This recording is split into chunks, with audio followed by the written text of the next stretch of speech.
Hey guys, well, welcome back to my channel. Today is Sunday, January 14th, so I am officially 2 weeks into my cut series, and I have wonderful news to report. So if you've been following me, you know that I'm kind of not foolproof keto right now. I'm kind of doing paleo.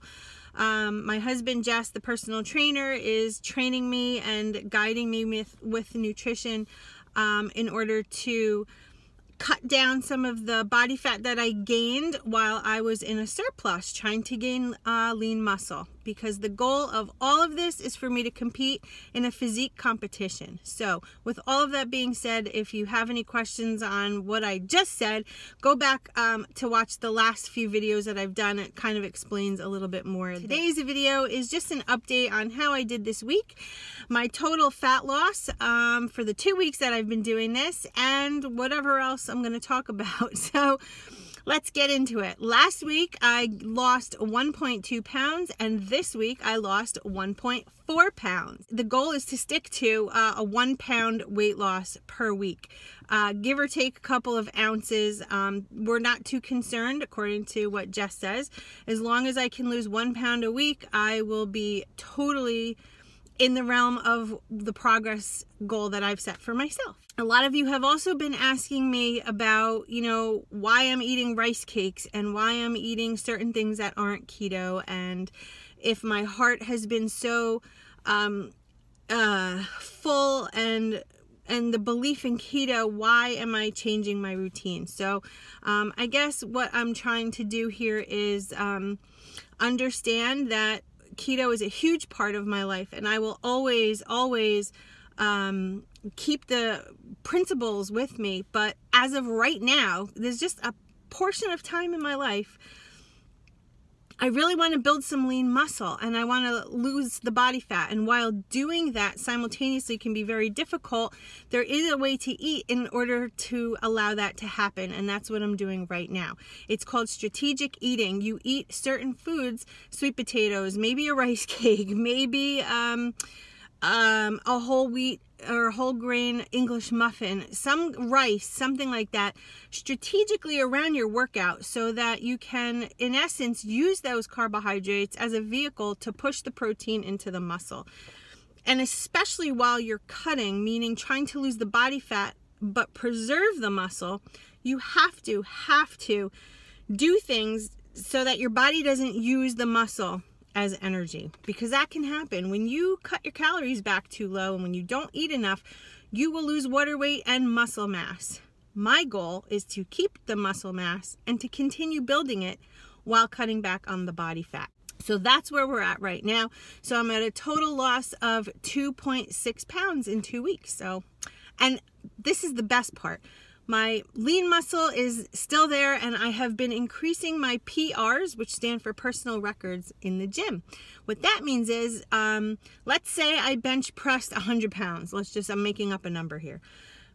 Each week, or because it's roughly once a week that I do a body part, I should be increasing in my strength. What that means is that I'm conserving my lean muscle, and it's not going away, because a lot of times when we cut back, we get fatigued and tired and we lose our mojo. So historically, I have done every weight loss plan on the planet. You guys know, if you've watched my videos, you know everything from diet pills to when I was younger, to Weight Watchers, to Wonder Slim, to MetaFast, to South Beach Diet, Jenny Craig, Nutrisystem, like every freaking thing. Lowering my calories, liquid diet, like everything out there. What I'm slowly starting to learn, and I'm finding it so fascinating, and I'm doing a lot of research on this, is that when we cut back so much, when we keep our calories at 1200, and some of us have dipped below that, your body will never lose body fat. You might lose water, you might lose a little body fat here and there.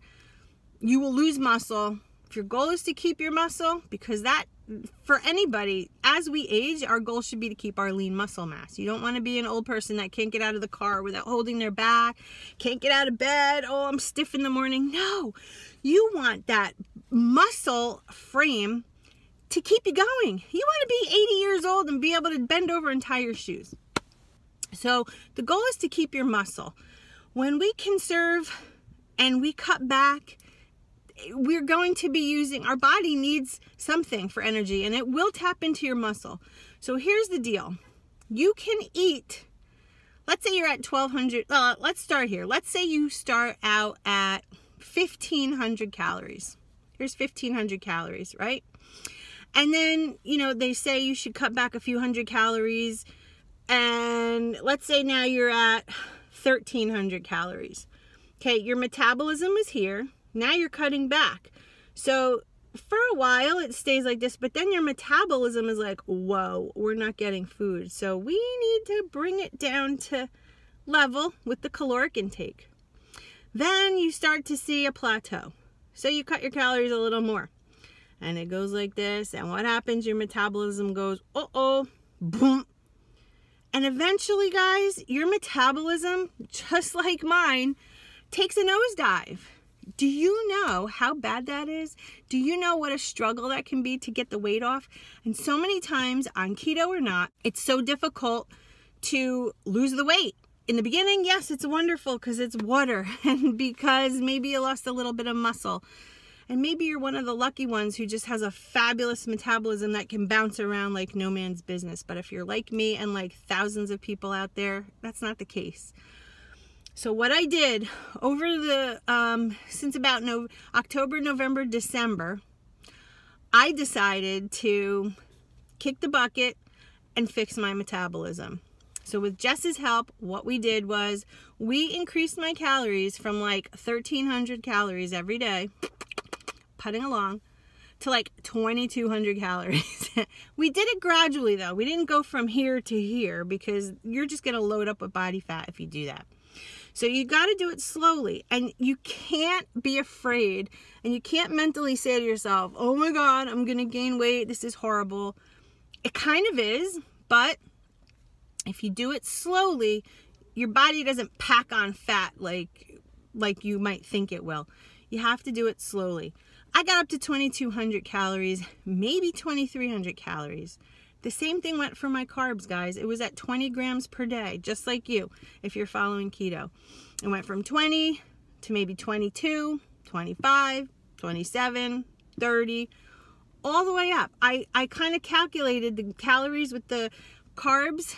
I upped my protein way high, almost like a pound, 1 to 1.5 grams per pound of lean body weight. And what we did then was we said, okay, so we're going to get to 2,200 calories. Your metabolism has to catch up, but it's so slow, guys. The metabolism, when it's broken down here, it takes a lot for it to get back up there, but it does. That is the point in time where you can literally cut 100 calories out of your diet, and boom, you lose weight. It's amazing. When I was at 1,200 calories, keeping my carbs at 20 grams, it was like this.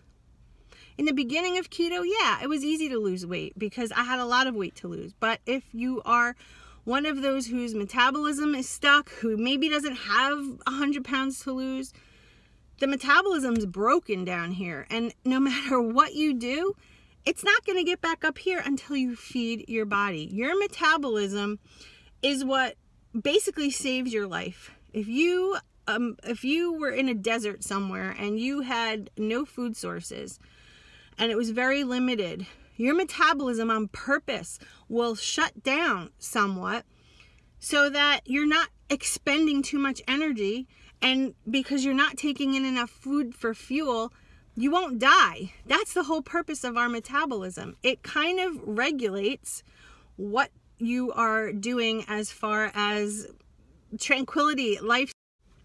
Sorry, I had a battery glitch. So it regulates what you're doing. If you're not eating enough and your calories are too low, your metabolism shuts itself down somewhat to conserve energy so that you don't die, you don't wither away. If your metabolism was jacked and you were eating nothing, you would die. So when our metabolism is down here because we've done 1,000,000,001 diets and we're at 1,200 calories and maybe you dipped even below that, and you're working out really hard, your body's like, well, you're not feeding me, so why in the world would I want to burn more? So You have to fix your metabolism, and it's a very slow process. I literally did mine in a matter of like 12 weeks. It was just a gradual incline. Did I gain a little bit of weight? Yeah, but not a lot because I was still working out. So it balances itself out. So anyway, my metabolism right now is way high, guys. When I tell you what I eat in a day, you probably fall over. But once your metabolism is fixed, you literally, it's like, you ever see these people that could just eat whatever they want? It's sort of like that. But here's the plan. I'm not eating whatever I want. I'm literally eating whole food. Nothing that is concocted in a lab, whatever. So my basic day would consist of these types of foods. So for protein, it would be lean protein consisting of 90% or higher. So it could be chicken and turkey, fish, eggs, egg whites. It could be like Canadian bacon. I love in the morning because it's super lean, and it has, I think for 3 slices, there's 10 grams of protein in it. So I might add that with some egg whites. And so I keep my proteins lean, and I'm right now averaging about 6 meals a day, and I get about 30 grams of protein per meal. So that's like 180 grams of protein, which is way above my weight, but it's preserving my lean muscle. As far as my carbohydrates go, the only carbs that I'm allowed to have are potatoes, and that could be sweet potato, white potato, red potato, it doesn't matter. Potato, like a real potato, one that comes out of the earth. Rice, it could be jasmine rice, white rice, brown rice, whole grain rice, but not the in the bag packaged with all those seasoning and canola oils. I'm talking like a bag of rice that is just rice, and you add water to it and it cooks up. I can have oats. So that doesn't mean, you know, Quaker sweetened with blueberry and maple syrup.